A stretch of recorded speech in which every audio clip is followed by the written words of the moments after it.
Gladiator, are you ready? This is the Large Blast Podcast. I'm your host, Stoney, and I'm joined, as always, by Welshie. Miod. And Matt. Listen in awe, and you'll hear him. That's right. Today we're talking about Leman Russ, the primarch named after the gladiator from Gladiators, the wolf. But before we get into that, we like to get things kicked off with a little thing we call Hobbies Goings On, where we take a little look inside the lives of the hosts' hobbies' lives. So, Matt, what have you been up to? What's your goings on? Oh, you're making me think of Lightning, the best gladiator. Wolf was probably the second best. Yeah, that's what's going up. I met Wolf in Winchester High Street once. Oh, really? I had a signed photo of him when I was about 8. Classic. Hobby progress. I am working on my last Bretonian unit in a batch that I've been doing as a palette cleanser, and I'm just thinking about what to do next. I haven't decided, but something different. Something is different next. from Bretonians. And Tyranids. So they were the last Sisters things. time again? No, I don't think it is. I've still got sisters to paint, but no inspiration. I'll go wherever the inspiration takes me, to be honest. What about maybe it's time to go mad? Why not buy the new Fulgrim model or something? Go Emperor's Children or something crazy. No, because I've maxed out on my not buying any more models this year. My goodness. Well, fair play. So I can paint him next year. You've got a load of Space Marines in that Leviathan box that Yeah. I've got the pile is. Maybe we can convince you today to paint them in a nice wolf grey colour. Endless waves of Space Marines. I might actually do some Space Marines. I might do a couple of Black Templars. I may do the Emperor's Champion. I'm not sure. The Bayard's Revenge model, because it's great. Nice. But I also started listening to the Eisenhorn audiobooks. Finally. Yeah. Got him. I haven't had Audible signed up for it for, I don't know, it must be like a year. So I've got loads of stuff. And I got into the solar system on the Horus Heresy stuff. And as I've said many times, I just can't, I don't know, I just can't get that into them. And I've just given up. No. And I had all the Eisenhorns that I bought because I had loads of credits like a year ago, and I started. I don't know. It's very different, and I'm really enjoying them. So I thought you were going to be negative about Eisenhorn. Then no. Siege of Terror, I can understand. It's weighty and overwhelming, but you can't not like Eisenhorn. No, the Eisenhorn. I don't know what it is, but maybe it's slightly less theatrical. I think is a thing, less voices. And I don't know, it's more like on a human level. So, and it's kind of more grimdark. I was listening to it with like all the lights turned down in my painting room, just like listening to it. Like I want to imagine that I'm in a dirty hab block, and I can in that audiobook. How scared you are the first time you hear Cherubael's voice, his demon host's voice, because it's so good. Yeah, I'll let you know what I think of it. Cool, good stuff. Some literary progress there in the Black Library. Welshie, what about you? What have you been up to?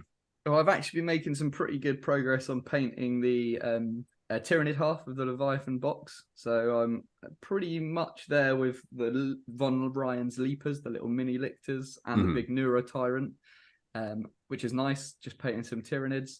But more important than that, I played a full 8-hour double time slot Dice Saloon game of Doubles 10th edition on the weekend with Duck and Sam, hello if you're listening, and a new guy who I hadn't met before called Lawrence. It was really good. My Black Templars and Duck's Custodes against Tau and Gene Stealer cult combination. So it was my first proper big high points game, all the cards, everything of 10th edition. And I enjoyed it, I enjoyed playing it as a game of Warhammer. It was pretty thematic. The Tau shooting is still as horrible as it's ever been, except they move now. They don't just hide in the corner. So it's even more scary. We got to turn 4 and it was pretty even. And then we didn't have an army left, really, after that. So we got absolutely smashed in the end. But enjoyable game up until the point we retired. So, yeah, really good. Good to get there. So what was it, all 8 hours on one game, or was it pretty much? Yeah, I mean, we were slow setting up. We had a coffee, big chat about the rules, talking through the armies and stuff. We weren't physically playing for the full 8 hours. Sure. But, it was just a good old fashioned long game. Me learning the rules. Yeah, a big sesh. Big sesh, lots of dice rolling. So Matt, I've got the cards out now. I know what I'm doing. Kind of. We need to get another game on the table. Right, you Stoney. Well, I've been going marble crazy, boys. I really wanted to get like a malachite effect on the priest that I had printed. He's got like a pulpit, and I thought, oh, wouldn't it be awesome if I could make that look like it was made out of malachite? So I started doing the old classic, the dip in spray paint, where you spray paint on water and do a dip. And I've been going dip mad recently. I've been experimenting with different paints and things, trying to find out how to get the perfect marbly dip. And I've made a video on it, and hopefully it will come out tomorrow. Well, that'll be in the past when this comes out, but at some point in our schedule, you should be able to watch a video of me making marble dip. Fantastic. Marble dip. I've got another quick paint tip that I learned. This is going to change your life, boys. Especially if you've got any young kids in the family, you can steal one of these from. I saw this on Instagram. Have you guys seen these things that for like kids with ADHD? Oh, the pressy things. They pop the things backwards and forwards. Yeah. If you use these to mix paint colors in, they dry out really slowly. But then when they are dry, you just pop them inside out, and all the paint falls off because it's silicone. And then you just turn it over and mix on the other side. It's like the easiest thing to clean. It's changed my painting life. It's amazing. There you go. I stir my paints with a fidget spinner. It's the news. Wow. It's the chuffing news. Have you heard? 6s are now 4s. It's the news. Gene Stealer Limo's back. News. Balanced data sheet, autumn 2023. It's the cool new calendar you've got to get. No, only joking. It's rules fiddling. The rules needed fiddling with. Some stuff was broken and it needed fiddling with. That's always what happens, isn't it? And 10th is just out. So we've got a couple of rules fiddles that have happened. Welshie, let's go through some of these fiddlings. So as I've just said in the top of the show, I haven't actually played that much 10th, so I'm going to get loads of this wrong. But the march of Games Workshop trying to keep the game up to date and better continues. The first data slate for 10th has been released to try and fix what is the dumpster fire of 10th so far. I think Eldar won something like 8 out of 10 of the like big tournaments since 10th has come out. They've just been absolutely untouchable. I think they were on like a 69% win rate at one point. Nice. Which is crazy. So they've released a data slate to try and balance things out. Gene Stealer Cults were also up there, and then there were some armies like Tau that were right at the bottom, Votan really low as well, that just didn't have a hope of winning games. So they've made some changes. Devastating Wounds have changed. That was like the biggest one, really. So Devastating Wounds, which was the rule that when your wounds go through, they cause mortal wounds instead.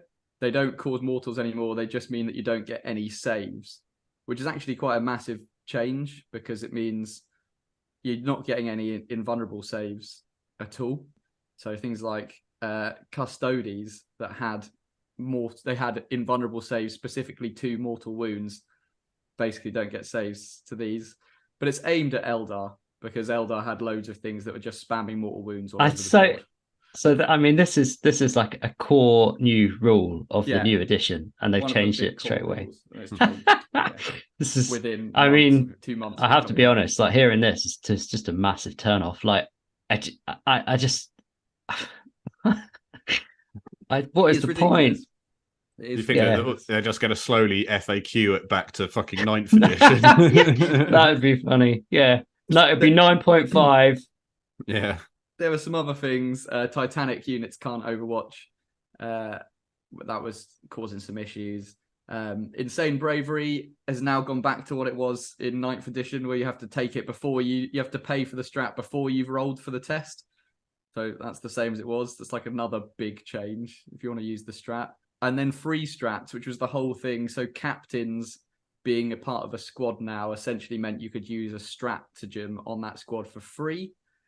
You can now only use a smaller selection of stratagems on that squad for free. So again, that's quite a big change to the way armies are working. So 4 big changes there. Phantasm, which was something that Eldar were using to kill everybody, is only allowed on infantry, and Gene Stealer Cults come back on a higher dice roll than they did before. So they were just coming back. You basically couldn't kill Gene Stealer cults. The units just came back every turn. Yeah, I remember that. Yeah, you remember that in the one game of temporary play. Yeah. Well, that's gone up, but it's harder to do now, Matt. So that's good. That's a You'll good be pleased change. We played the one game with my Gene Stealer cults before that finished. The good thing for everybody that isn't playing Gene Stealer cults or Eldar is that pretty much everything got points drops across the board. Like Space Marines got some massive points drops. I had my 1,500 point list ready to go on the Thursday. On the Friday, the data slate dropped, and I got 115 points back. So that's good. Quite a significant drop to just a standard Space Marine army. There's loads of other odd rules that they've done, things that don't make any sense. They've made Tyrannofexes really bad, even though they're already really bad.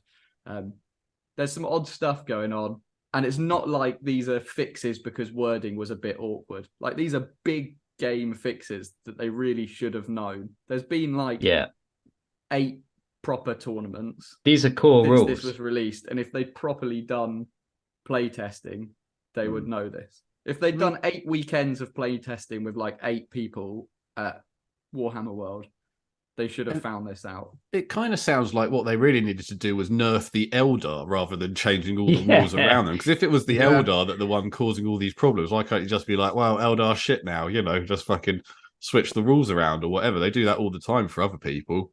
It's weird, isn't it? I think it's because they were kept saying over and over again that they were going to try and not change the data sheets. That was going to be the big thing about 10th, that they do it all with points and core rules changes so that the data sheets that you had didn't change all the time.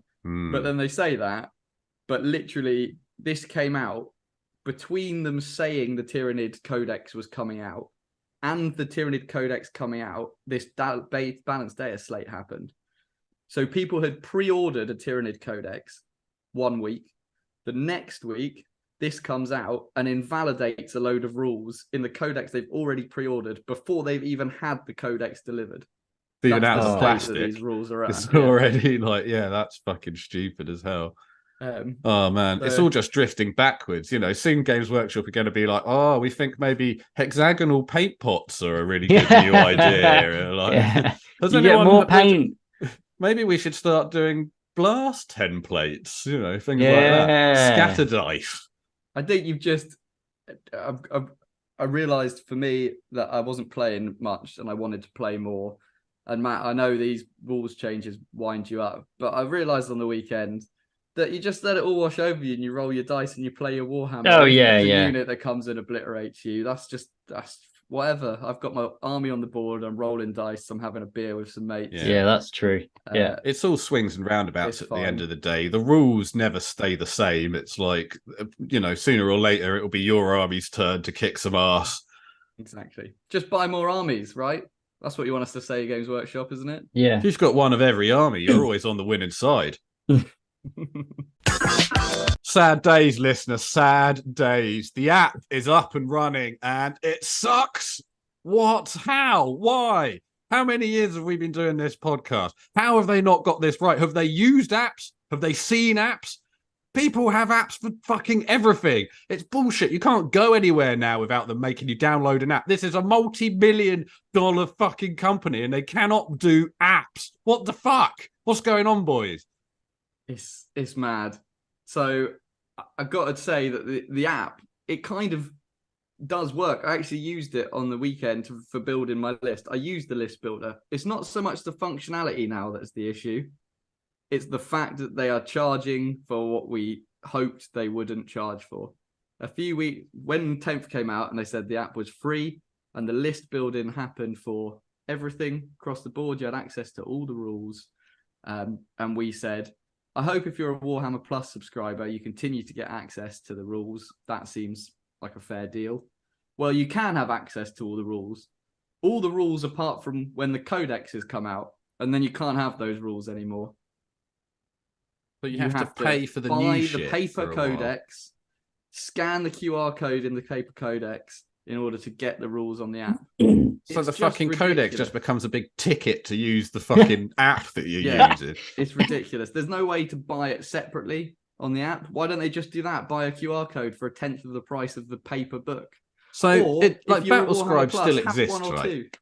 Battlescribe still exists. Yeah. Okay, all right. And it's So working and it's what up to makes date, this? So go and use Battlescribe. So does anything make this better than Battlescribe at this point? It is prettier, and actually, I think functionally it's pretty good. And the fact that you can still access everything but Tyranids, because nothing else has a codex. But does not the fact it's functionally pretty good? Does that not?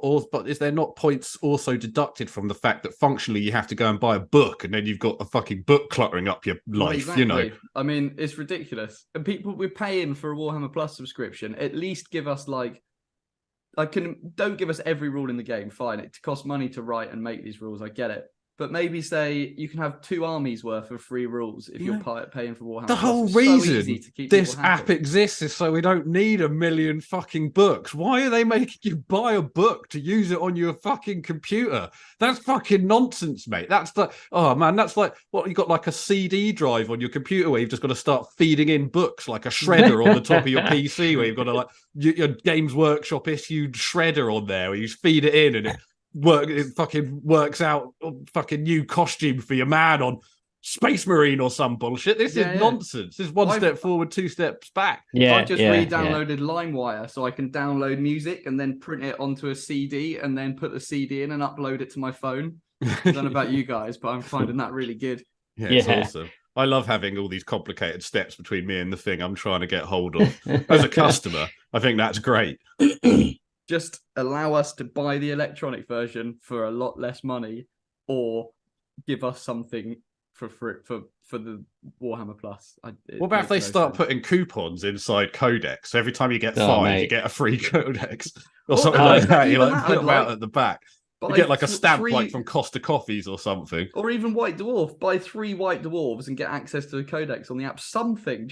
It's so easy to do any of these things. Or just give them money for it. Even if they were going to do that. That's still kind of scummy, to be honest with you, is asking for money after you're already charging money for the app. And I don't know. It's bad. It's bad, people. Don't get the app. We really had high hopes for this at one stage at least. But yeah. It's almost worse now because it works. I just don't want to use it. It's within grasp. It's within our reach. Like we can see that, like you say, functionality is there. Everything works. It's just so wank. And you know what? I'm not going to just not get the app. I'm going to throw my phone away. I'm going to throw away all my electronic devices. This is angered me so much. Rolling in my 6-4. All right, boys, pack your Bermuda shorts and your sun cream because I've got us a holiday booked, and are you ready to go? Yeah. Mojitos, baby. Mojitos on the beach. And so it was, once again, the Large Blast podcast boys headed to the space race car and shot out to the stars. Their spirits high at the promise of tropical holidays and foreign adventures. But once they landed on their destination planet, it quickly became clear that something horrible had gone awry. It's cold! It's cold! Sorry, boys, fucked up. I might have booked us I thought Fenris, that sounds warm. I didn't really read any further on the thing, but it's good price. And just when it started to look like the Large Blast podcast boys were going to have to start eating each other like that rugby team in that film Alive, a figure emerged from the snow. Welcome to the Death World, one of the most inhospitable planets of ice and fire. I'll be your leader today, Mr. Hafnarhamskabelgen. What accent is that from? Amalgamation of various places in the Nordic Circle. Nice. So you'll see that the elliptical orbit around the Wolf's Eye. Winter sees this planet freeze, and summer melts the ice beneath. Beasts rise from the depths, crust cracks, and molten mantle hits the great seas. In explosive turbulence, land is destroyed, and new land masses are formed. Amongst this, only the granite pole of Asaheim remains unchanged, home to the Vilka Fenrika, the Sky Warriors, or the Space Wolves. As fellow cryptozoologists, this world must seem like heaven, though we have the chance to see drakes, thunderwolves, gearhawk, ice trolls, worms, sea dragons. We are here for a bigger prize, the Lord of Winter and War, the Wolf King, Leman Russ. I think you're overselling it a bit, mate. We've got worms on Earth. I've seen them before. On our tour, we will also find relics that will aid us in understanding the Great Wolf's history, and you can finally decide if he is more man or more beast indeed. Come with me as we travel the wilds of Fenris. Throw on all your t-shirts and let's go, boys.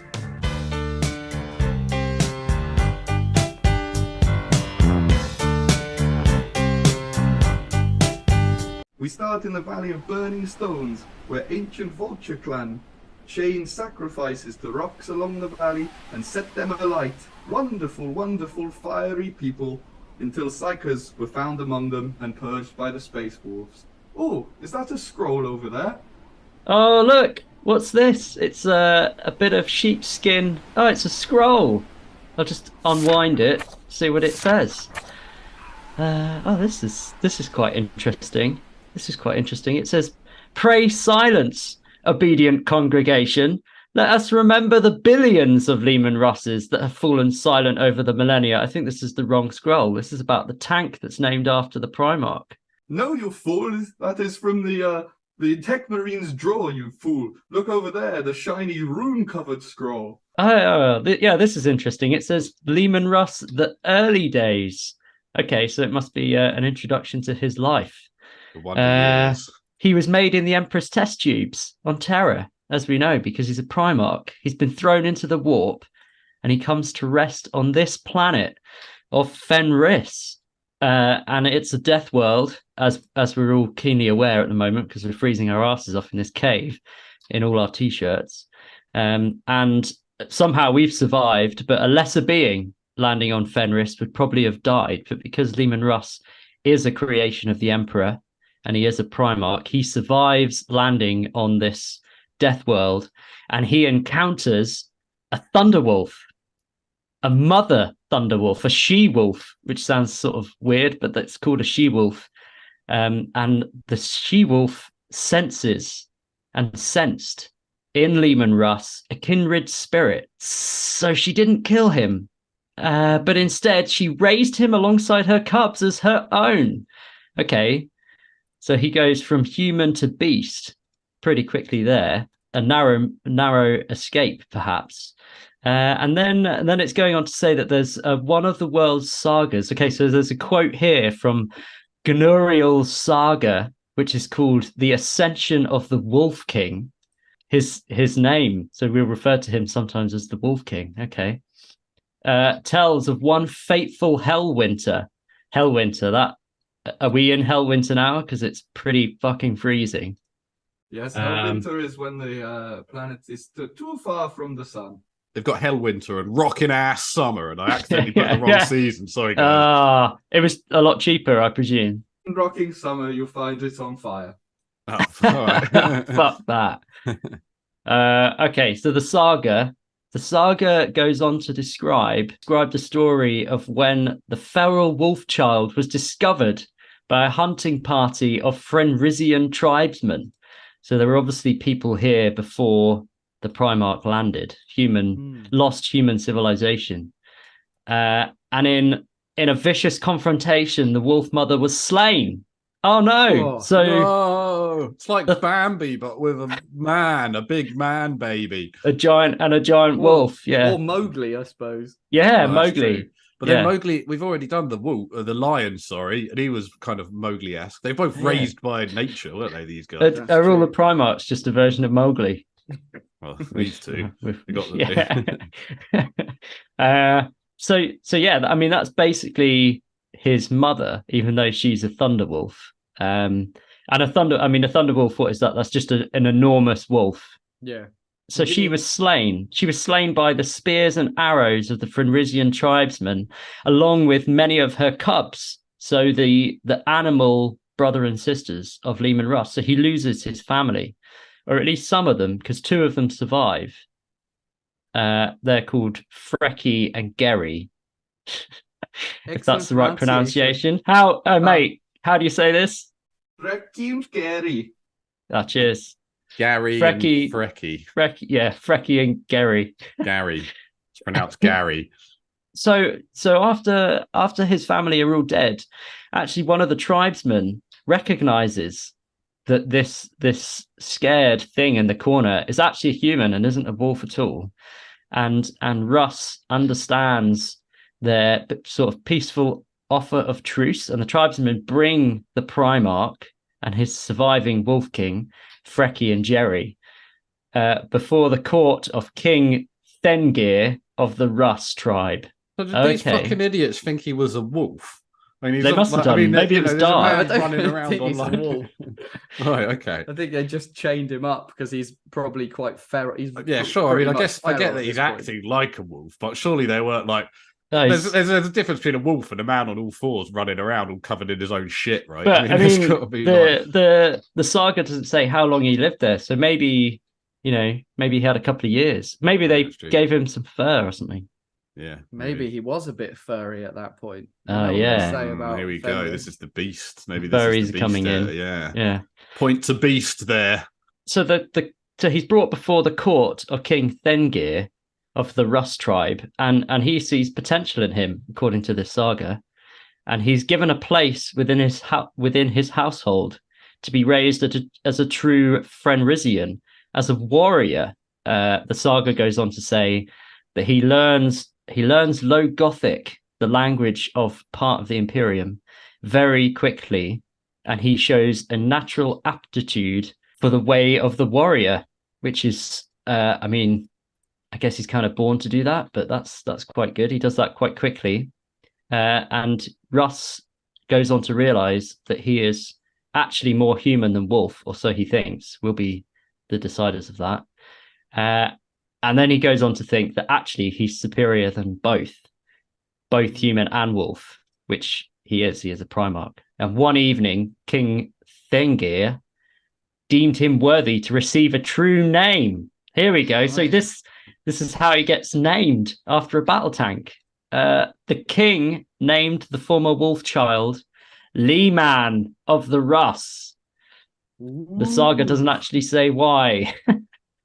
It's because it's So- the man. They actually speak a dialect of French. Ah, The okay. man of There the we Russ, go. I believe, yeah. Okay, so now it's going forward in time. So Primarch is growing to maturity, and he has become the greatest of their number by far, leading the tribe's warriors to 1,000 victories and more. Upon King Thengir's death, so that's kind of his human father, I guess, in a way, Leman of the Russ took his place upon the throne. Okay. He was now a living legend across Fenris, because he's like Wolfman. And I suppose I really hope that King Thengir didn't have a son who was misplaced by Leman Russ. But according to this, he luckily didn't have a son, so Fenris took the crown. Presumably that and took somebody noticed that across the galaxy. Well, yeah, and but we know that the Emperor's going to see this, but he actually, according to the saga, his leadership and wisdom is recognized all over the world by all the different tribes. So there's other tribes, not just the Russ. And his wisdom and extraordinary skill at arms are world-beating, that he actually ends up becoming the king of the planet, top dog, Whoa. or the Wolf King. So he becomes the Wolf King of Fenris. And the stories from the planet somehow go across the galaxy, and they are heard of in the hallowed halls of terror, and they are quickly established and identified as the work of a missing Primarch, because these stories are very elaborate, insane stories of a man falling out of the sky and becoming king of the planet. So the Emperor hears this. It's not a great leap of imagination, is it? Yeah. There was a man Yeah. that fell out from the sky, survived Yeah. being bred by Yeah. wolves, and then took over the entire planet. So, I think that one of my lost Primarchs. might be Yeah. one of my Red kids. flags. Red flags are there. Yeah, so the emperor gets to understand of his existence and thinks, well, I better go and fight. This isn't in the saga. The saga's finished now. I'm continuing reading the scroll. I'm just reading facts now. I'm hitting you with some facts. The emperor Oh, this found is a good out. scroll. Yeah, Like it's got like the fact checking it's got and the I- referencing. had to turn it over. So the emperor finds out, and at this point, the emperor has only found one other primarch, which is Horus. And so the emperor is pretty excited. He's hearing good things, because the story that he's hearing, basically the saga we've just heard, impresses the emperor greatly. So he devises a plan to go to Fenris to link up with his second son. So he puts on a psychic disguise and he lands on Fenris. Nobody sees him, apparently.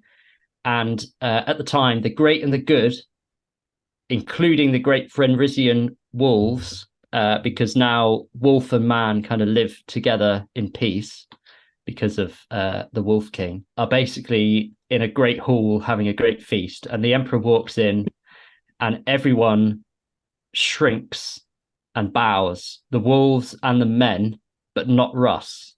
So that's just the emperor's psychic being, even though he's in a disguise. Everyone bows, but the Russ doesn't. The emperor notices this, and the emperor offers a challenge to win Russ over. And Russ is impressed. He can establish the nature of the contest, and he accepts the challenge. He establishes that if the emperor wins, he asks for nothing other than to be allowed to drink at the right-hand side of Russ during the feast, which the emperor has just rudely interrupted. But should the emperor fail, the emperor agrees that he will serve at the king's behest for a year. So his sex slave for a year. Leman Russ agrees. So he agrees to this, and he challenges the emperor to a series of tests, 3 tests. The first challenge is an eating competition. Oh, classic Viking behavior. Yeah.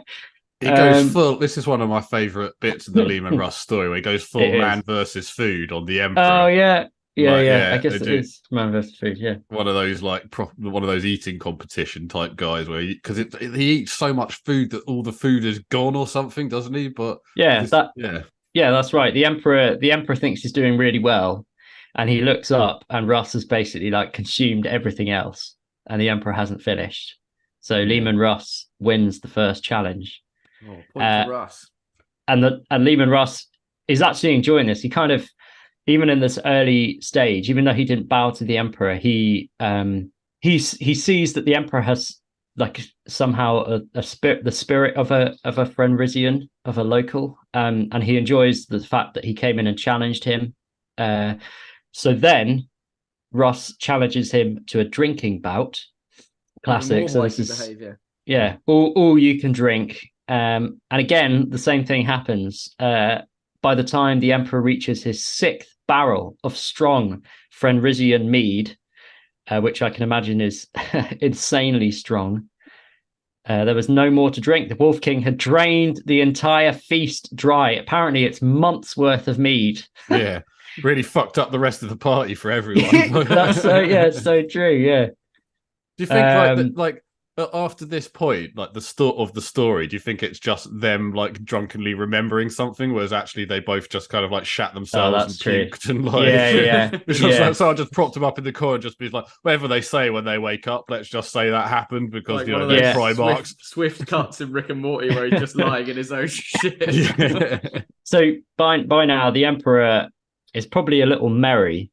Because he hasn't had third round dance competition. Let's go. Or shooting the apple on someone's head with a revolver. The emperor's a little merry, hasn't had the mead before, and he starts calling Leman Russ names basically, and saying that he's a drunkard, and sort of insinuating that he's not that proud of his son anymore because he just likes to drink and party and eat loads of food. So for the third challenge, Leman Russ boasts that he can defeat the emperor in combat. We know, looking upon the story, that's big. But for everyone else there who have grown up knowing that Leman Russ is like the most powerful being they've ever known, it's really big when he pulls his sword out, because everyone thinks they know what is going to happen. What surprises everyone is that at this point, the emperor throws away his psychic cloak. The hood falling from his face, his true form revealed. He's a He cheater. stood far That's what you're taller. saying. He's a cheater. He's what? He's duped him. He's been cheated. Yeah. He's done the old switcheroo. Yeah. Here I am. And he's 2-0 at the moment as well. So Yeah. You're 2-0 down. Swathed in light and clad in Baroque golden power armor. So he's fully armored, fully there with his long black hair. This time the Emperor does defeat Russ, felling him with a mighty blow from his power glove.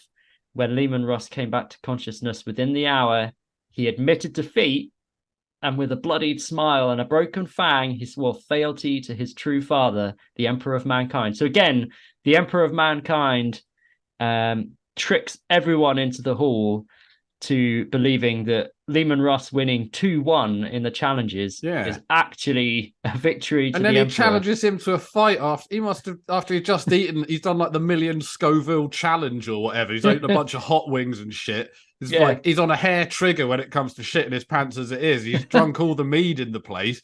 And then you show up and you bring a power fist to a fist fight. What a cunt. What a cunt. Classic Emperor behavior. Yeah. Though, on all of the stories we've done of Emperor arriving, probably the easiest. Yes. Join me. Yeah. Nice and simple.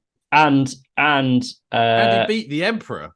He did. Yeah. Like, a lot of the other Primarchs get like completely humbled, and I know he's kind of humbled in the end, but like I feel like he could at least have argued the point if he'd wanted to. They could have gone to a fourth round, Like... Yeah.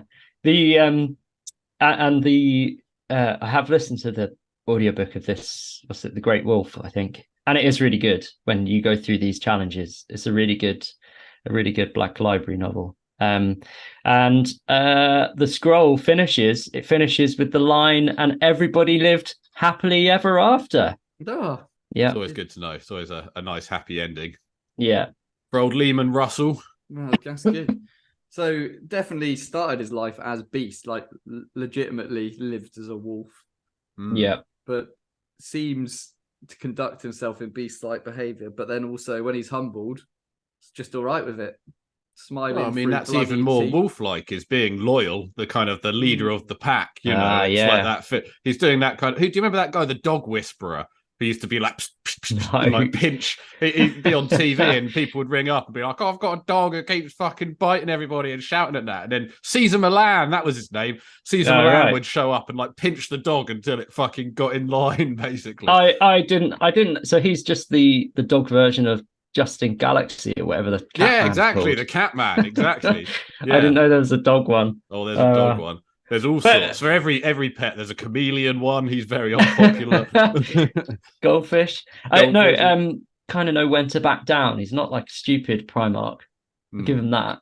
Probably as we see more of his story, people underestimate him initially as someone who isn't very clever, but that's just a barbarian. But actually, he's playing Hanafatafel, Viking chess from 3 years old. He's got some wits about him, I think. Well, that's it. He's still a Primarch at the end of the day. He's just already at this stage, just kind of his loyalty is perhaps his number one, maybe more than his intelligence at this stage. He puts his trust in the Emperor completely, doesn't he, right now? Exactly. Yeah.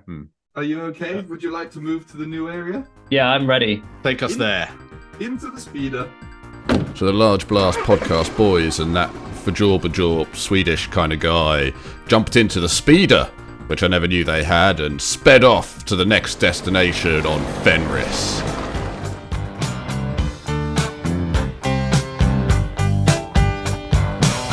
I saw a werewolf with a Chinese menu in his hand. Welcome to the Cavern Cities, built from original human colonizer ships, later abandoned due to Nightganger mutations, which I won't tell you any more about, and the possible Zeech temple buried underneath. We shouldn't dwell here for long. Shit. What are Nightganger mutations? There's something very bad that happened on Fenris that we speak not of. Why are all the oh, fuck's sake. Sorry, ignore me. I'm just to do two voices, a shitty Swedish accent, and go backwards and forwards, and you can't speak English. I'm just wondering why all the habitational blocks are all flat pack. Someone say Welshie, is that a scroll over there, please? Yeah, okay. All right, here we go. Is there a scroll over there? I thought I saw a scroll. Yeah, Oh, I'm gonna. shit. Yeah, let's get it. You're right. Well, let me read you this one then, boys. It says, the Saga of the Great Crusade. Just scanning over it. Seems to give us some information about some of the first run-ins with Leman Russ and his other brothers. So it says here that after being sent out on Great Crusade and destroying loads of orcs, having loads of great wars in the Great Crusades, Leman Russ got a name for himself as being cunning, fierce, but a little bit unstable and unpredictable at times. But because he did so well, he was rewarded with the Fang, which is the fortress monastery on this planet that we might visit later. Might we have Nashval? Oh yes, well, she will be going to the Fang. Oh, great stuff. So he's given the Fang Fortress Monastery, and he's also given the Spear of Russ, which sounds like quite an important thing that we might return to a little bit later. But the first big campaign he kind of sees with his brothers is on a planet called Dulan, which is ruled by the Jurath.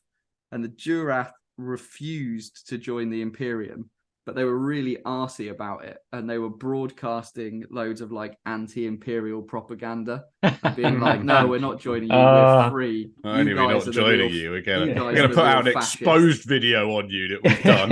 Yeah.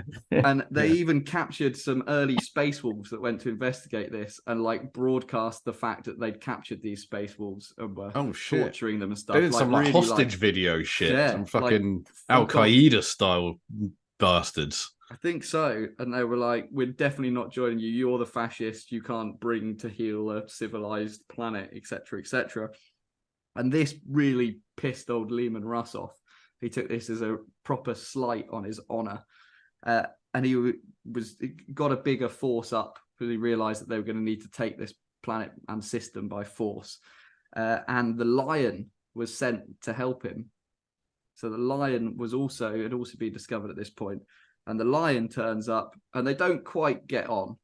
They're both quite like alpha males. I think we did the Lion episode a little while ago. They've both got beautiful blonde hair and strong jaws, but they're sort of the same but different in a lot of ways, aren't they? They've had these kind of similar upbringings, like we were just talking about. They both have honor, but in different ways. Yeah, and I mean the Lion is he didn't really get on with very many people anyway, by the sounds of things, going back Northern to European. They're persecuting this planet, and Leman Russ basically says to the Lion, look, I don't really care how we do it. I'm kind of just go in guns blazing. If you want to sneak around in the shadows a bit and do some secrets and sneak down the back passages, no pun intended, brother, we can sort this out. We'll get it over and done with nice and quick. But they basically ruined my honor by capturing some of my men and broadcasting all this propaganda. I want to be the one that kills Jurath, the leader. So they fight, and they all get closer and closer to the Imperial Palace. Leman Russ storms through into the palace on this planet to see the final blow as the Lion beheads the leader of the planet. And this does not go down well. He's said nicely, he's asked nicely if he can take retribution on the guy. The Lion's just a cunt and goes, no, I'm going to do it. I was here first. And Leman Russ walks up and left hooks him square in the jaw, just smacks the Lion in the face. This then leads to a week-long brawl between the Lion and Leman Russ. Is there still a war going on whilst this is happening? I guess now the old man's dead. He's the kind of boss, isn't it? Yeah. So they're just cleaning up around these two guys who are still fighting, just like mopping up all the blood and shit. Even a prize, right? Apparently, he was like hundreds of years old. It says in the book that the work of 100 surgeons a day was the only thing keeping the ruler of this planet alive, and he was still giving the middle finger to the Imperium. So anyway, this week-long brawl, because Leman Russ has been denied his revenge, goes on, and it's just like everyone's like, when is this going to stop? They're completely equally matched. And then at one point, the Leman Russ just bursts into laughter. Like his nose is broken in 4 places, blood's dripping down his face, and he just starts laughing because he realizes how stupid it is that him and his brother are fighting over this. Like he's got over it. He's punched it out. The anger's gone. He's had enough, and he's kind of ready to do the old Viking pat on the back. Let's go and have some mead. And the lion thinks Leman Russ is laughing at him. So whilst he's distracted, knocks him out. That's like classic lion behavior.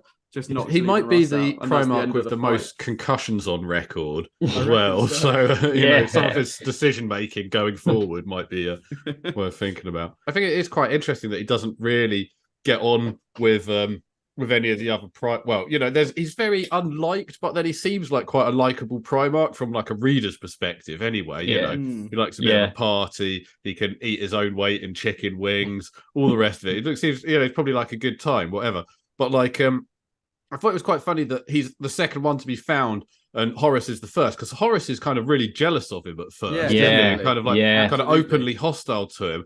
And the thing that really makes me laugh is that, you know, because it's like Horace is like the Lunar Wolves. He's like, I'm the biggest, I'm the best. Then he finds this new guy and he's like, oh, well, what do you want to be? He's like, I'm called the Lunar Wolves. He's like, oh, that's badass as shit. I'm called the Space Wolves. And it's like, everyone's like, oh yeah, you really suit wolves, actually. That really makes a lot of sense. You're on Fenris, you got fangs and everything. That's great. You know, it's like it's true that there is that rivalry and the jealousy, and that's important later on when they meet each other much later in the story. I think to remember that there was that jealousy to start with. And Horace tells the Emperor's just met Leman Russ, and Horace is like, oh, you shouldn't trust this guy. This guy's going to betray you. Yeah. But the Emperor's like, no, he isn't. He knows. No, he isn't. Yeah.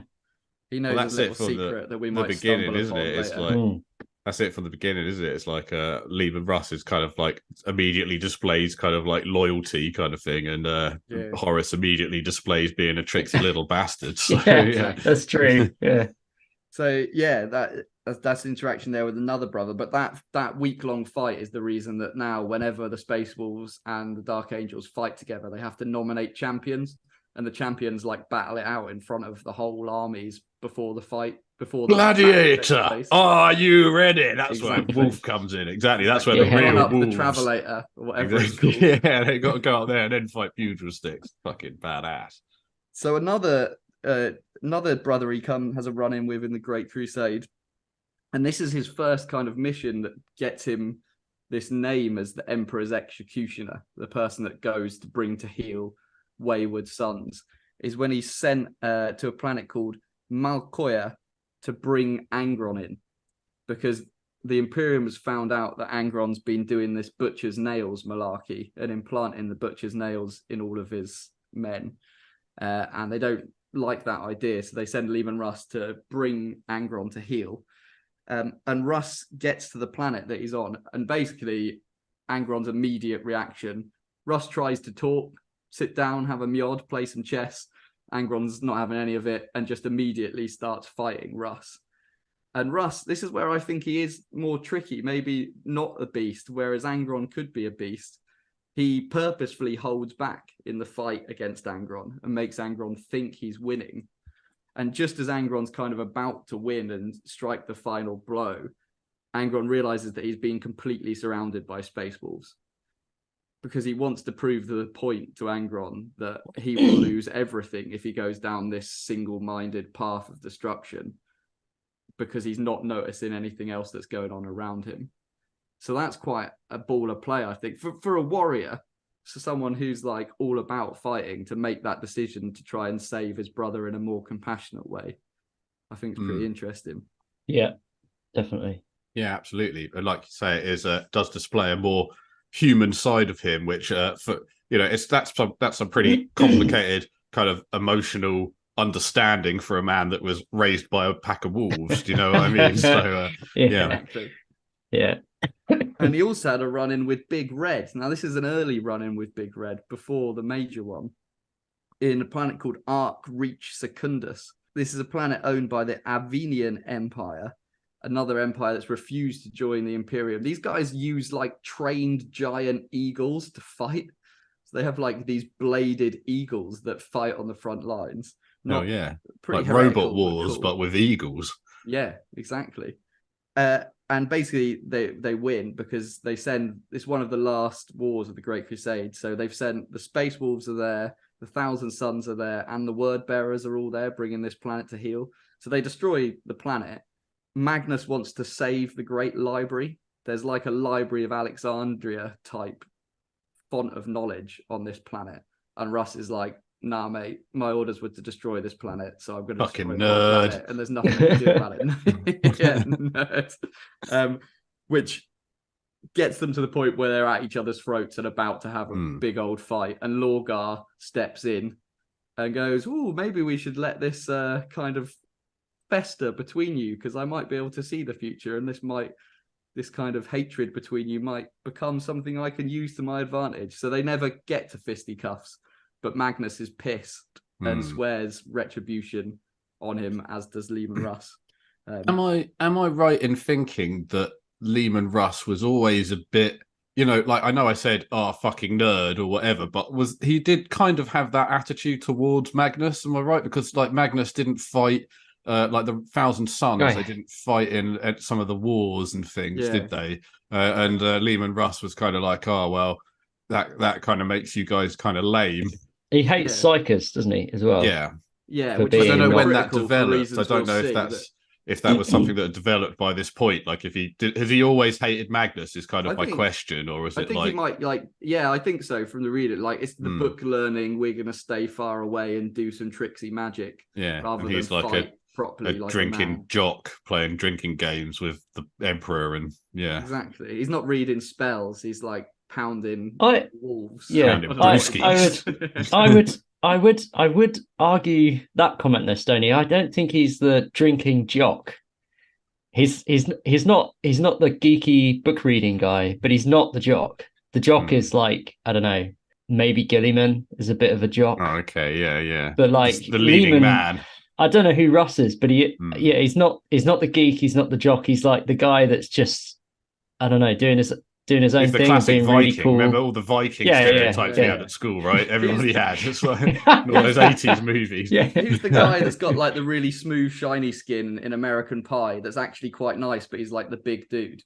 Not Stifler, the kind of jokey dickhead jock, but like the guy that just everyone falls in love with. Oh, yeah. I can't remember his name, but he's that guy, I think.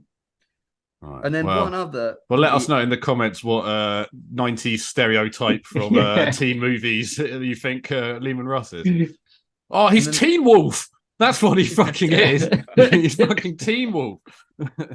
And then the last brother that talks of him in this page of the Great Crusade, which does lead credence to him, maybe, if you like the bastard, is Gilliman, Big Blue, describes Leman Russ as, this is how much of a cock Gilliman is, as one of the dauntless few of his brothers.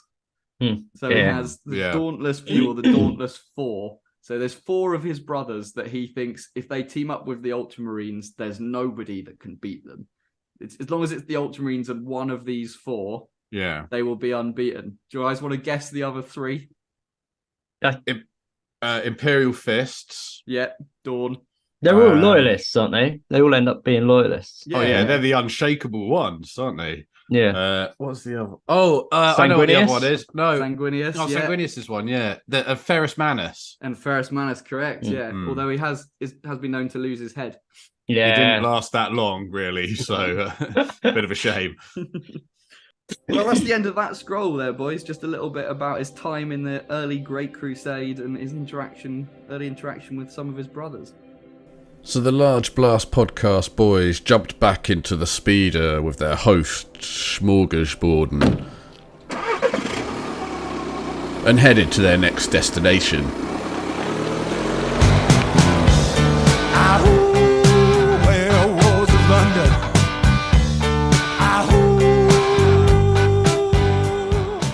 Stoney, did you call this guy a smorgasbord earlier?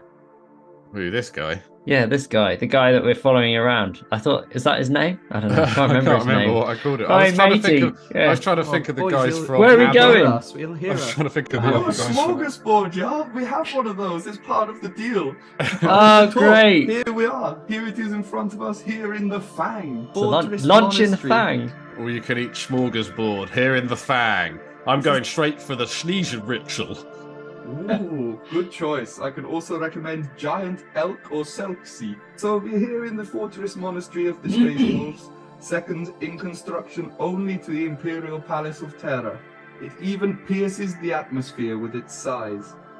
Feasting halls, tombs, armories, forges, and a maze of stone chambers. This is a marvelous place, home to the Vilka Fenrika. Welcome and enjoy your smorgasbord. Stoney, what's that under your chair? Well, under here, Yeah. that's just the bag of weed I always carry around with me. Oh, wait a minute. You're talking about this scroll? Here you go. Let me just get it out here and have a little look at it. It's a little bit shit, this scroll. Like, whoever wrote it didn't do enough research, really. But let's have a look at it, because this seems to be like a scroll that's relating to our old buddy Leman Russell during the burning of Prospero. Aye. And like I say, there might be a cut. Someone seems to have amended a few bits here with Tipex and stuff. So stop me if I'm talking shite. So it turns out that the burning of Prospero is a very, very big, complicated subject. But hopefully I'm going to be able to round it up a little bit here before we get going, where things were at the time when Prospero happened.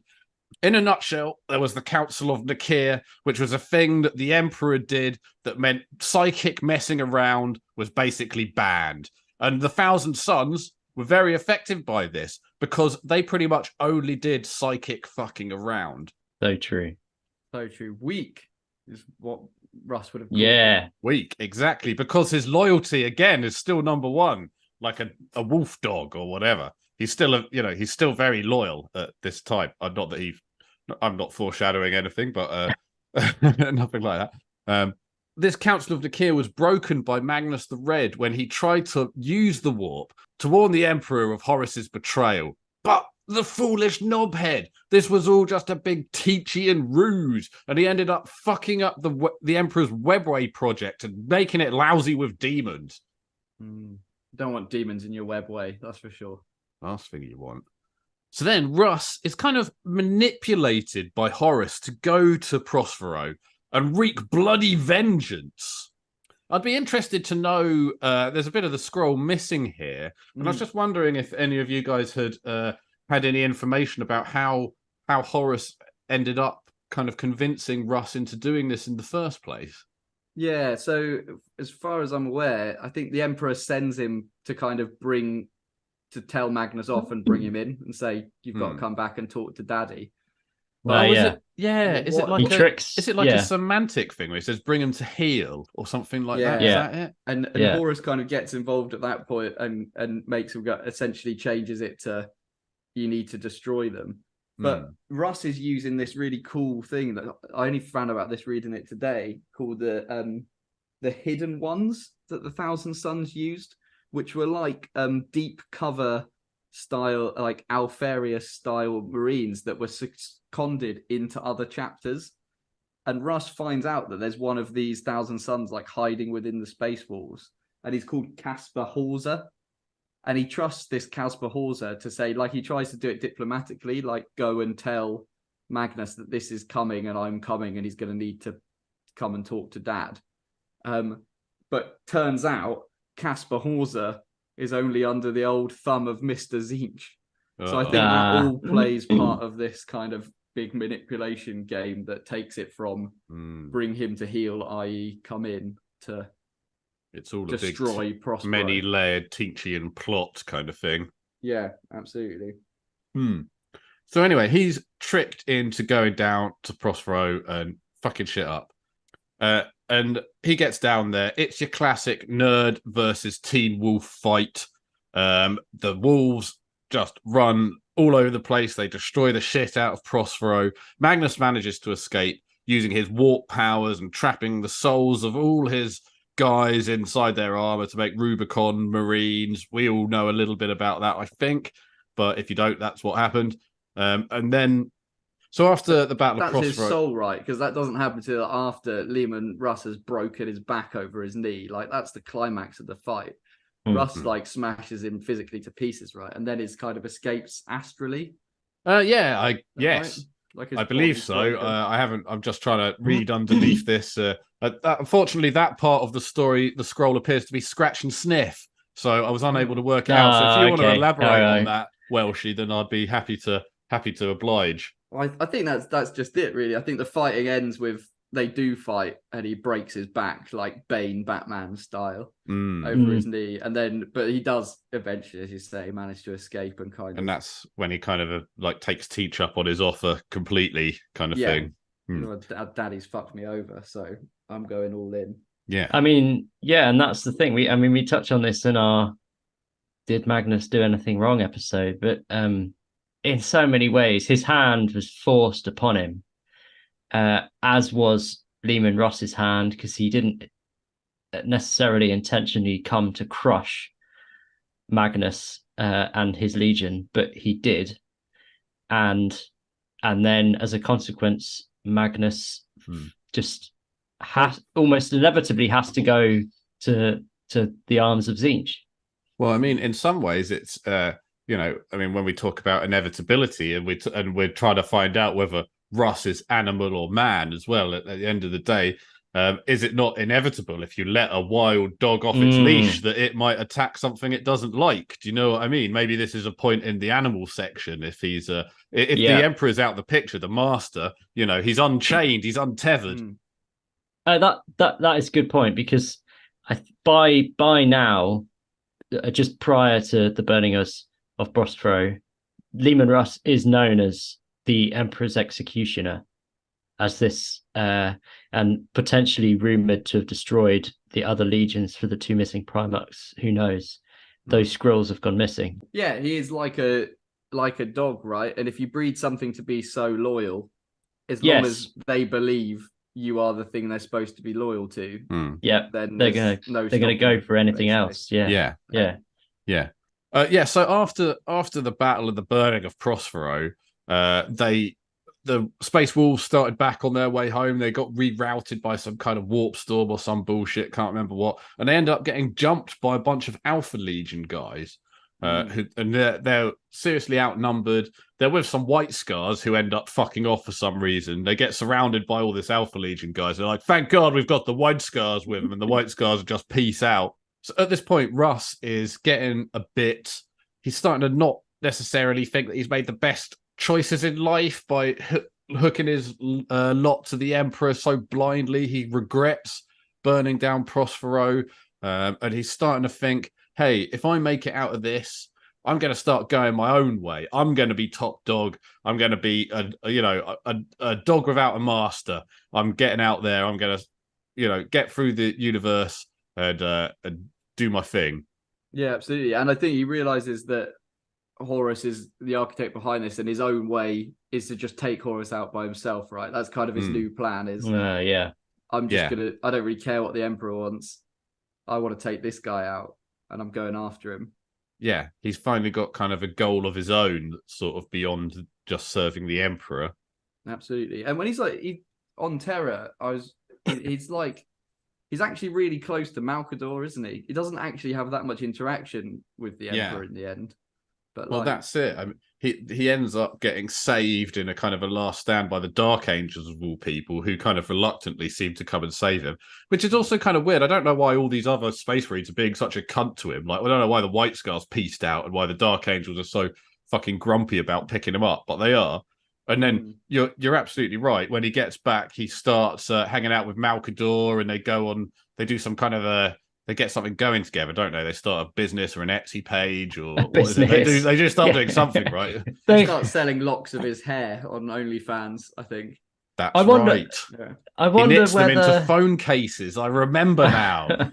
or little dingly little bits of hair that people put on the bottom of their phones, as well as just the phone cases. I don't know what they're called, but they seem to be trendy at the moment. Being the beast or the man, and the Primarchs and other legions kind of shying away from him, as you just said, Stoney. I wonder if that is because some of them maybe because he's the beast, but I think there is a part where a lot of the other legions, and especially the Primarchs, are somewhat aware that as a man he is the Emperor's executioner, and when you are around the Emperor's executioner, it might not be good to be around him, because then you could be on the chopping block. So the best way to survive is to stay away from him. Yeah, if that's what he's known for. But then that does make him kind of like a guard dog as well in some ways. Yeah, yeah. It's kind of like the de facto bodyguard of the emperor in a way. Oh, I mean, that's true, because if there's a big hunking guard dog, I mean, I wouldn't want to be around that. I'd be off. I'd be, not running, but slowly moving away. Well, gentlemen, it seems you've learned everything you can from these scrolls. Just while we're here in the Fang, we have a few old models I thought you might be interested in. Yeah, bang in. Let's see them. The 70s. The 80s. The 90s. Oh, we're going back in time. Is that a space squad? It's time we take you back with a blast from the past. So we're looking at Loyalist Space Marines crossed with Chaos Space Marine parts. And they are a really great kit that I remember from a long time ago, where Games Workshop brought out. They're kind of there to represent the 13th lost company of the Space Wolves. So a company that goes missing from the Great Crusade. They go missing in the warp and they reappear 10,000 years later in the 13th Black Crusade before Cadia falls. The models themselves actually come out in 2003 with the Codex Eye of Terror, where there was a few models and the Rangers got built up for that worldwide campaign. So they represent sort of chaosified Space Marines. And I did actually get the kit maybe a couple of years later when I was doing a Space Marine army, because I just thought it was really cool that they had a real mix of parts in there. You've got like amazing double bladed chain swords, chaos parts, chaos backpacks, wolf backpacks. There's a mix of Space Marine parts, chaos parts, and they all came in a box set. So basically Games Workshop picked out different sprues from different existing products and put them together in a box. And were they sold them as a redesigned new onto kit. a sprue, or was it literally you got chunks of different sprues in the box? So I should say that they're called, from what I could tell on the internet anyway, they're called the Grey Slayers, 13th Great Company. And yes, so according to the internet, I was able to find out that in the box set, so it's 10 Space Marines that you can build. You get the Space Marine body sprue, the Space Marine backpack sprue, left, right assault arm sprues from the Space Marine Assault Squad, Space Wolves accessory sprue, Chaos Space Marine body sprue, Chaos Space Marines backpacks. That's cool. So they just got a real mix. Yeah, a real mix. This is when the time when sprues were like 3, 4, maybe like 3x4-inch sprues. You could get the tiny little squares with all the backpacks on like one square, right? Yeah, before they got to the double folded days. Yeah, I'm sure this was a clusterfuck of different size sprues and things in there. Yeah. They can't be printing full ones, like a whole one that's like a mix, can they? Yeah. Surely. But are these a loyalist force? They're not chaos. They've just got. Yeah, surely this is a little bit heretical, right? Even for the old games. The idea is that they've been lost and fighting in the warp for 10,000 years, so they kind of twisted, but they're still loyalists. They're twisted, but like there's nothing there that's a chaos mutation. Exactly. Like, the mutations are like the Wolfen, right? They've become more wolf-like. Yeah. Yeah. And they've borrowed some Chaos Space Marine armor, perhaps, because theirs is broken. If you were just like, if you go into the warp in like a lame ass suit, do you come out in like a funky, cool psychedelic suit with like gold bells all over it and shit? Yeah, maybe it's like you're paint dipping. Maybe you just take a step in and out and. Yeah. Oh, that is definitely what the warp's like. If you get a shit cardigan for Christmas, you just chuck it in the warp for 5 minutes and pull it out and just like boom. Yeah. But we haven't mentioned the wolf because like the fact that they mutate like this is because rumor has it that the Space Wolves genomics has dog DNA in it. They have the Canis helix, which is why they're so loyal. Like they are spliced with dog, which is why they turn into wolves and why they do exactly as they're told. That's if rumor, but who knows how heretical that is. Yeah, but what if there's like a ring of truth to that, where when the Emperor was in his laboratory and he was mixing up all the fluids, his actual guard dog kind of ran in Just- and jizzed in a beaker. yeah, without the emperor knowing, and then, so that would give more credence to the man or beast. I mean, that would side of the definitely argument. kind of answer some questions. Like, he's got sharp teeth and stuff, doesn't he? Yeah, He has some fangs, kind of yeah. like dog kind of Yeah. traits and things like that. And they do basically turn into big dogs if left unattended or whatever. So there's got to be something to that a little bit. Definitely. Maybe not dog DNA. That sounds. I don't know about that, but like, I don't know if you try. But I wonder. do something. I mean, all of the primarchs. I mean, they're all kind of the same, aren't they? They land on a planet, and their influence and they're affected by the planet that they land on, which makes sense. It's understandable. But I wonder, because the primarchs are kind of rumored to also be made partly with chaos technology, that maybe in a way the primarchs kind of, like we were saying about paint dipping yourself into the warp, when the primarchs land on their planets, actually the planet changes them as if they are in the warp, but it's or on the planet through the warp to the planet changes. Yeah, maybe, and they're kind of, they change. So maybe if they hadn't have gone through the warp, the primarchs would have been different. But I don't know, because the emperor seems to know. There seems to know, the emperor insinuates that Leman Russ was always going to be his. Maybe the big guide secret dog. that the emperor knows is that like cool factions sell miniatures. So if you've got like a space wolf faction with loads of cool wolf symbology on, he's like, you know what? I think we will keep these guys around. I did like that you were going to say Emperor's Guide Dog then, though, Matt. Yeah, I know. The Emperor's Guide Dog is. I wanted to. I mean, as we're talking about a few models now from the Space Wolves, like the Space Wolves have always been interesting. I mean, I certainly have always known someone that collects them, and now we know Jeff and Alex have both got Space Wolf armies on the go. There's always someone collecting Space Wolves, and Games Workshop have always had Space Wolf specific figures. Oh yeah, sets, army sets, some kind of book. Even if the Space Marines didn't get a codex, the Space Wolves would still have their own specific model range. I feel like, if anything, there was kind of like the kind of new designs of models and stuff kind of really did the Space Wolves dirty, because in some ways the old Space Wolf models, that old, like the way models used to be, really lended itself to kind of the Space Wolves wackiness. And then when we shifted over to the new stuff, like people hated that, old Santa, what's he called? The floating on the slave, all that kind of stuff, where it was just kind of the reinvention of it was just kind of a little bit pushed too far, where it was just having kind of space Vikings. Everyone was like, hell yeah, that's cool. They've got like a wolf's mane on his back and the colour's kind of cool. It's definitely in the old days. I don't know so much recent, nowadays, but like you could spot a Space Wolf player from a mile off. It would always be a guy with a big beard, a tankard strapped to his belt, like a horn to blow on. Denim battle jacket. Denim battle jacket, exactly. Like Cannibal Corpse stapled all over it. They are denim coloured.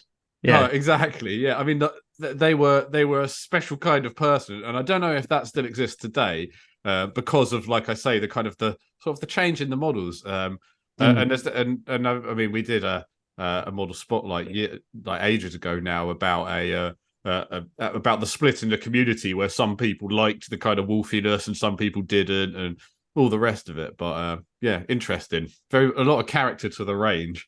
We are forgetting that this is a Primarch that already has a model. Yeah.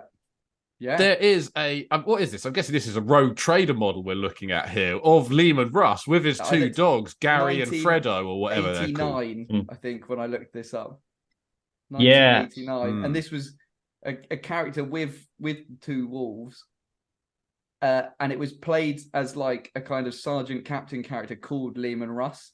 And I think this must have been before the lore was fleshed out into the Primarchs being the Primarchs and all of that this was just a guy called Leman Russ. I'm not entirely sure, but I think when we spoke to Gav Thorpe that this came up when we were talking about Primarchs and stories potentially, I don't know, and the idea that it changed over time, And it's the only one that ever had a model. The others were just kind of written into existence, whereas this one had a model that got wrote into the lore. I mean, you said, Stoney, we're looking at the picture of it now. If you just Google original Leman Russ model, you'll see it.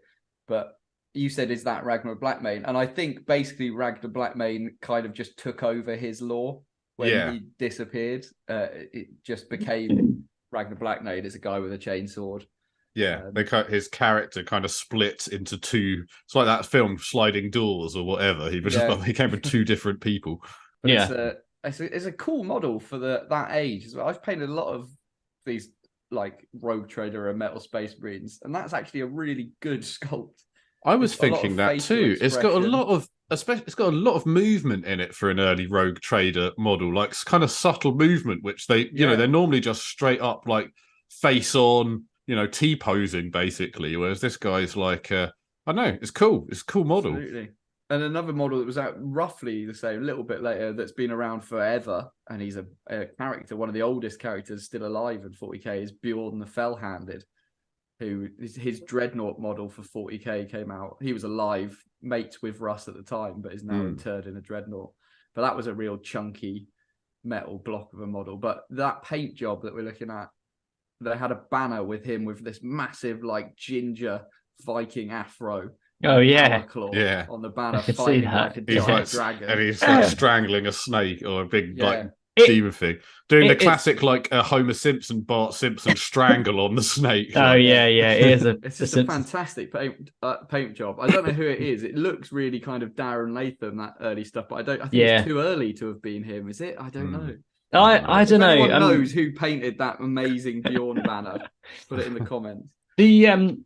It's funny that you said about the orange afro, because I'm looking at this is the 2001 Games Workshop catalogue, and even in here the models are relatively recent, still Space Marine models, but I remember them distinctly. I must have had some other Space Wolf packs that I was converting into my own chapter, but there was in these units, I'm looking at the pictures, you can Google them, they came with heads that were different to normal Space Marines, plastic heads. They had massive lumps of hair on, and Games Workshop there's always one in every squad that's got bright orange hair. Yeah, absolutely. These plastic heads were massive. I mean, the hair was just stupid, and it just kind of stopped at the end. There was no shape to it. They go crazy with it. Like, they'd have somewhere one side of it was all completely stuck up, and then the other side was like a sensible comb over or whatever.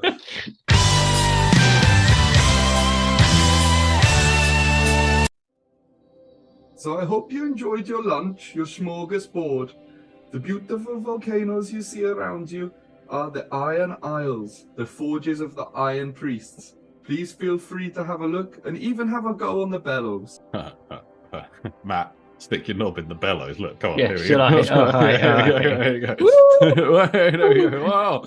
Oh, guys, I found another scroll. Oh, thank God. Come on, let's have a read of it. Okay, so this one says the Saga of the Underverse. Looking down, it's kind of what happens with him and his final run-in with Horus. Okay, so after he's gone back and had a chat with Malkador and realised he's his own man now and needs to go after Horus, he doesn't go straight out. He goes back to Fenris, it says, and seeks the help of the Rune Priests, which seems like totally hypocritical after burning down a planet of people for using librarians. Yeah, but the Rune Priests are basically psychers, right? But they just basically pretend psychers. that they're using runes or some bullshit. Yeah. So this is where like the deep Fenris lore that I couldn't get into comes in. I think that it's also a world spirit and might be like part of the like Eldar world spirits, where like some worlds are kind of alive, like Gaia style. Oh God, my esoteric knowledge gland is tingling, boys! Quick, divert. And what they do is they don't actually access the warp; they access some kind of interface with the warp, so that like they do it through the world spirit rather than through accessing it itself. You can see Stoney turning red on the camera. So that's how they get away with it, basically, and how he justifies it. And what they decide to do is that he needs to go to the Underverse, literally to hell, to Viking Norse Fenris Space Wolf hell, and they have to enter through Seatir's door, which is this massive cave entrance on Fenris. And him and all of the other wolf lords go together, and Bjorn's one of them. So they go through Seatir's door into the underworld, essentially into the warp. And as they kind of walk in through into the warp, they see a great hall. And Russ tells everyone else that they're not allowed to come into the Great Hall with him because he can sense that's not the right thing to do. And they all need to stay on the porch, and none of them are allowed to turn around and look at him. They have to keep facing the same way. Whatever happens, they can't turn back, which is like a real classic kind of mythological trope, isn't it? To not turn around. So he walks into this great hall, and the hall turns out to be the hall of the Earl King, which is a warp entity who feasts on the Fenrisian souls of those that don't die in battle but die of old age. So essentially those that don't make it to Valhalla. The big pussies. Yeah, exactly. The big pussies. Loves eating the big pussies. Loves eating pussies. Yeah, that's right. So he walks into this hall, and the Earl King is in here, and it's all a bit creepy. This is all from Wolfsbane, this stuff, which is a bloody brilliant book, and I forgot to look up the author, but go listen to Wolfsbane. It's great. And he sits down at this hall, and guess what the Earl King does to ask Leman Russ to prove his worth? Eating competition? It's a series of challenges. So the first challenge that he sets Leman Russ to prove his worth and get his soul back to return to the world of the living is to drink the unemptiable cup dry. So it's like upper stage. It's not just drinking beer. It's like drink the cup that can never be reached, the bottom of which can never be reached. The refillable Subway cup. Exactly. And Russ fails. He tries to drink and drink. We've seen him drink an entire fang's worth of mead, but he can't empty the unemptiable cup. So he fails that one. The second of the 4 challenges is to wrestle an old crone. So an old lady stumbles in, and the wolf has to wrestle her to the ground. And despite his best, he loses, efforts, doesn't he? Can't bring her to the ground. Every time I've been beaten by the undrinkable cup, I've got to wrestle an old crone as well. And the third challenge is that Earl King asks him to move his sleeping wolf from the half side. So he tries all his best to lift this wolf, and he can't budge it a single inch. And this, again, the next challenge is where the wolf isn't just about strength, is about more than that, because the fourth challenge, and the only way that he can redeem himself and return out of the warp to the land of the living, is to explain to the Earl King what the purpose of the first 3 challenges were, what they represent. Okay. Any guesses, boys? If you don't know the answers, do you want to guess? I have listened to this audiobook because there's a load of space battles in this, isn't there? Yeah. And Leman Russ is fighting someone, and I do remember this bit, but I cannot remember what the answers are to this. So was it drink into? What was he had to do? Drink the unemptiable cup, wrestle the old crone, and move the sleeping wolf from the fire. I don't know. Is it to do like changing fate or something like that? Oh, it is to do. I'll give you changing fate. Actually, it's the unchangeable points of life. Okay. So the cup is the changing seasons, and actually, when he's drinking the cup, it starts off as ice, and when he's halfway through, or thinks he's halfway through, it starts boiling hot, like the seasons of Fenris, where it goes from the sea boils every year as it gets closer to the sun. The old crone is age, inescapable aging, and the sleeping wolf represents death. So you can never budge from the changing seasons, aging, or death, regardless of who you are. And the wolf gets this. He gets the riddle. He plays the word games. He can't do the physical side, but he beats the Earl King. And the Earl King explains to him what the spear the Emperor gave him many years ago is for. And the spear, or the Dionysian spear, or the spear of Russ, or the spear of the Emperor, whichever you want to call it, when it stabs people or cuts people, it tells them the truth. It's a spear of enlightenment. Oh, man, you get stabbed and it tells you you're fat as well. That sucks. That's exactly true. Well, like, this guy, the Earl King, Yeah. whatever he is, He sounds a little bit like the Emperor in one of his disguises again. It does, a little bit, doesn't he? A little it's bit. a little bit. What's the fisherman? Is it the fisherman? What's the trope that's in like the new Lion book? The king. The Fisher King, the Fisher King. That's right. Yeah, where he's like on the island, or he's like a hooded man on, something like that. It does sound a lot like the Emperor playing games here, doesn't it? Because the next step that he does is he stabs Leman Russ with said spear and enlightens him. So Russ finds out the purpose of the Primarchs, how they were made, like everything about it, and gets filled with this knowledge. And at the same time gets kind of sent back from this underverse back to the real verse. And as he kind of walks away from this great hall, there's only one of the Wolf Lords left, and it's Bjorn. Everyone else is dead, and Bjorn's the only one that's resisted the temptation to turn and face the thing, which is why Bjorn is like such a hero, essentially. Because he can't turn around; it's too bulky. He's not a dreadnought. He's not a dreadnought. I was going to say, like stuck in the door, like oh fuck, I can't. So he's now been stabbed with this spear, and he's enlightened, and he realizes that the spear, why he was given the spear, and considering like the Emperor gives him the spear, you're right. I've never thought of the Old King as the Emperor, but that's totally sound, because he now says. When he now needs to go and use the spear to enlighten Horus. It all becomes clear. That's what he does. So he gets the lads and they all go and like basically just go straight to the vengeful spirit. There's a load of side quest stuff with the Knights Errant that will become the Grey Knights, just how they know where the vengeful spirit is. But essentially, he storms the vengeful spirit and is utterly depressed when he sees just how chaosy Horus is at this point. Horus is busy smashing a planet to pieces at this stage, and Belisarius Cawl is actually on the planet at the time, so there's two old boys in this book. But he's disgusted at how chaosy Horus is, and they have a big fight, and the only way you can get close to Horus is to let himself get stabbed. So he does the classic warrior thing where he gets impaled on Horus's claw and then slides himself forward up the arm to get the spear close enough. And goes to do the driving kill on Horus. And as is always the case in these books, at the last minute, kind of pulls back, decides not to kill him, even though he definitely could have killed him, gives Horus the chance to deflect the blow. So Horus isn't killed, but he's wounded enough to also be enlightened by the spear. And all of the chaos fades away from Horus, and he becomes just normal Horus.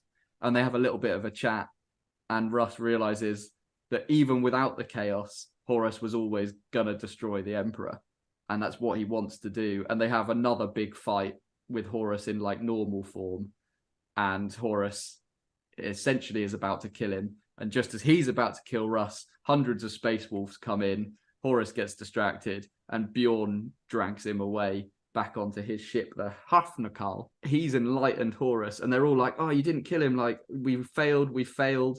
And Russ just says, "No, I don't think we have." And that's one of those like still to be solved in the Siege of Terror mysteries that what exactly is this spear telling people, and who is it that gave the spear the power? Because if it is the Emperor, then he knew that all of this was going to happen, essentially. Yeah. What did Russ know that made him hesitate? And what does Horus now know that didn't make him change his mind? It's kind of funny as well. It's like, I mean, I swear we talk about this with every Primarch, but this kind of like unavoidable fate thing. Almost kind of like if this guy, I forgot what he is the Emperor and has kind of tricked him into going out on this side quest anyway with this spear or whatever, and he hesitates, then he might be hesitating because he kind of knows that, oh, maybe this is what the Emperor wanted for me the whole time. It's almost that kind of like doing it to spite it. So he's like, should I not do this because this is what the Emperor actually wanted for me, or like whatever, it's this kind of that he agrees with Horus. Yeah, well, exactly. Like, actually, he's no longer like this. Is this the final point in his arc in the story, really, where he's gone, actually, I'm not loyal anymore. I'm my own man because fuck you, Emperor. This was a stupid idea in the first place. And it's funny that he says that it's not a failure, because it's almost kind of like, well, we couldn't have done anything anyway. It was kind of like it was what it was. Like we couldn't, there was nothing we could have changed. So yeah, he's wounded. He's taken to his ship, and then there's a little bit of extra stuff where they get pursued by a Baden. A Baden goes after him to try and finish Leman Russ off. And then Korax appears out of nowhere and sweeps him up and rescues him. And Korax takes him to Deliverance to heal, where he bumps into the lion. So there's the lion, Korax, and Russ on Deliverance. And the lion says to Korax, like, why aren't you fighting?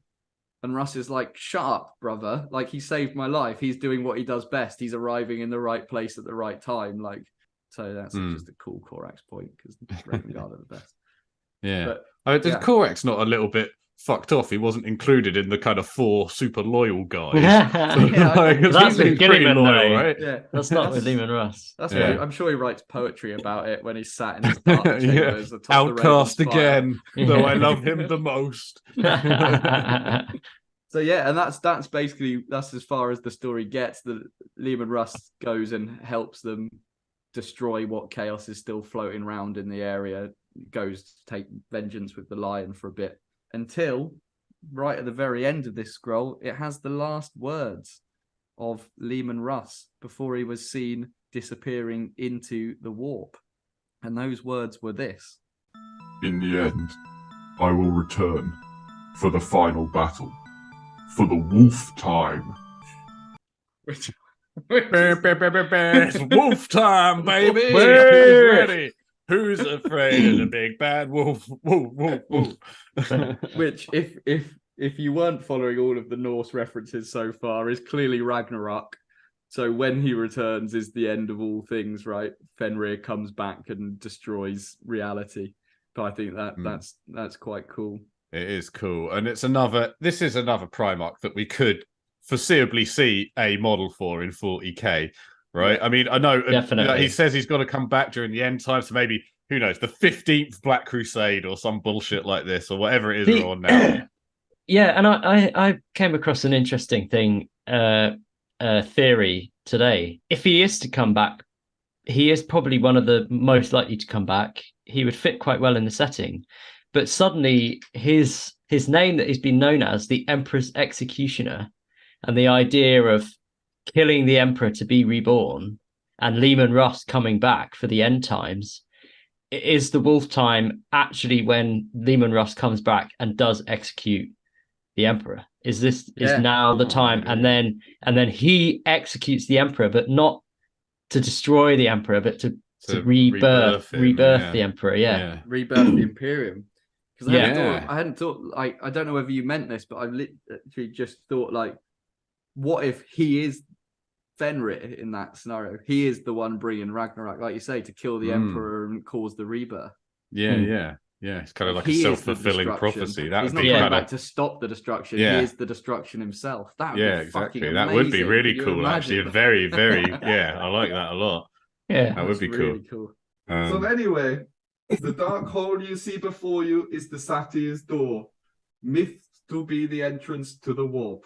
Will you follow Leman Russ in? And if you do, will you find beast or man? I think we should go in, guys. I've got these Matalan trousers on. They're kind of shit. I could do with some new friends. I went in last time and it didn't end well. You'll have to drag me in with you. That was just the tip, wasn't it, Matt? Yeah. No problem. I'm not going in. No? I think he's the beast. I like our theory that he is the end time. I feel like maybe he's grown up, he's moved through human phase, and he's just gone full wolfen, and he's going to come back and wreck everything. That would be cool. You know what? I'm just going to throw my shoes in there, see what happens. I don't think he's a beast. I think he's a man. I think almost every time we've read a scroll, inevitably it ends. It's like in the sagas of these scrolls through the periods of his life, he gets a choice. He gets a choice where he could go full beast or where he could go man. He could have written some things down. He could kill Horus. He doesn't. He doesn't do the beastly thing. He could not save Angron, but he acts with humility. He pats the lion on the back when they've been fighting for a week, and even though that was misunderstood by the lion, he is obviously not driven by rage. He's not driven by animal instinct. He will fight someone for a week, and then he'll still be your friend, and he's loyal. I mean, can't you be both? You know, this is kind of like a classic a classic example of kind of duality, like beast and man, and kind of like I think out of all of them, maybe Leman Russ is just someone that accepts that this kind of savagery is maybe a part of his life, and that like he can have a week-long fight with you and pat you on the back because he knows that it's all bullshit at the end of the day. And that and in some ways, a lot of the things that you described, they're not fighting anger on and stuff like that. That could still be loyalty to the emperor. That still could be the dog DNA beating through his veins or whatever it is. So I don't know, but I think that he could definitely be considered both. And that really is the end of the day. It's kind of like a 50-50 split. He's not like Guliman, who's buttoned down and beaten down all his animal instincts to the point where he's like living with an Eldar lady that he really wants to bang and just can't even bring himself to touch her kind of thing. Whereas it's like, this if Leman Russ was in that situation, I'm sure he'd be 69 in that Eldar lady in 2 seconds if he felt like it. Yeah. Werewolves of London.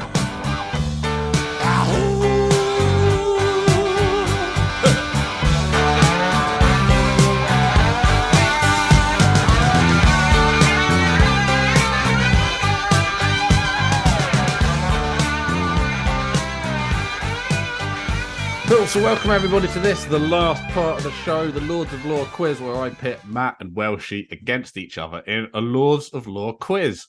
And I don't know if you guys know this, but I'm going to have a baby soon. Baby. Know, right? Crazy. Life.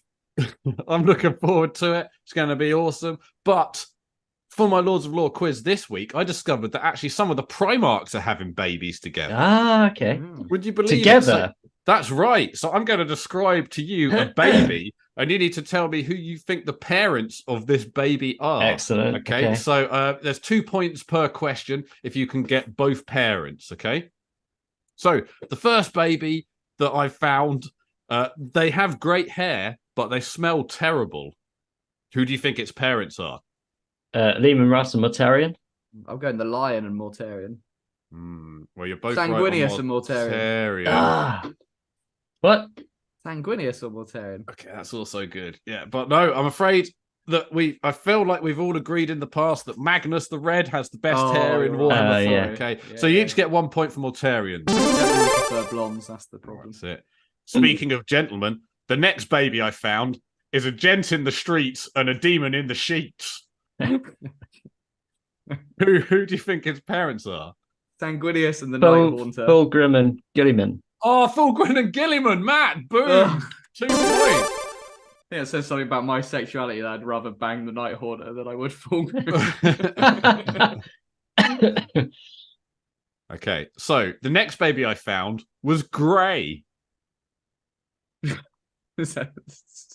Space Wolves and the Lunar Wolves? No. Oh, no, sorry, we're doing Primarchs. It's Primarchs, yeah. So it's big grey baby. Horus and Leman Russ. No, you're going whitest person and blackest person. Vulcan and Sanguinius? No, you get 1 point for Vulcan. Vulcan and Leman Russ. Vulcan and Leman Russ. Who's the Vulcan and White Scars. Vulcan and Jajai Khan. No. It's like your mate, Welshie. You like him. He's really pale. Vulcan and Corax. Vulcan and Corax. Oh, Matt. Okay, cool. Well, you both get 1 point for Vulcan, but Corax, Matt, you get an extra point. So I get an extra point for working out that grey was because of black and white. You know what? Yeah, why not? You know what? Get 2 points for it. Why not? This doesn't mean nothing until the last question anyway, so why the fuck not? Cool. So, they get really angry when they're not allowed to read. Angron and Magnus. Lorgar. Angron and Lorgar, you're right. Matt, so 2 points for you. Okay. They have fangs and a robot cock. Ferris Manus and Leman Russ. Oh, Ferris Manus and Leman Russ! Matt! Steaming away with it. Okay, this is I couldn't speak earlier, but now I'm gonna do a Matt. This is yeah. All right, that's finally right. my chance. This is the last question, and as you know, it is worth 10 kajillion points. So they jump their tricycle over the Lego wall. Perturabo and Dawn. Rogue of Dawn. No, they jump their tricycle I mean, Dawn is right. Jagatai Khan. Yes, Welshie for 15 quadrillion points. You're taking it away. How does it feel, Matt? Feels good. Thank you, everybody, for listening. I've been your host, Stoney. Say goodbye, everybody. Bye, everybody. Bark at the moon.